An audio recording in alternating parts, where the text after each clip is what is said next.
एक बार किसी ने एल्बर्ट आइंस्टाइन से पूछा कि साउंड की स्पीड क्या होती है। अब पूछने वाले ने यह सोचा होगा कि ये तो आइंस्टाइन है, इन्हें तो सब आता ही होगा। अब देखिए, एल्बर्ट आइंस्टाइन को यह आता था या नहीं आता था वो तो मैं नहीं जानता हूं, लेकिन उन्होंने जो जवाब दिया वो आज के संदर्भ में हमारी एजुकेशन सिस्टम को आईना तो दिखा ही देगा।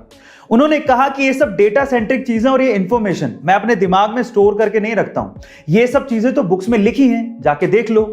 इनफैक्ट उसके बाद जो उन्होंने कहा वो आपको सुनना चाहिए। उन्होंने कहा कि हमारी एजुकेशन को भी ऐसा नहीं होना चाहिए जिसमें हमें चीजों को रटना सिखाया जाए, बल्कि हमारी एजुकेशन को ऐसा होना चाहिए जिसमें हम अपने दिमाग को ट्रेन कर सके कि सोचा कैसे जाता है। गाइस, आप आइंस्टाइन की इस बात से कितना इत्तेफाक रखते हैं कमेंट सेक्शन में जरूर लिखिएगा।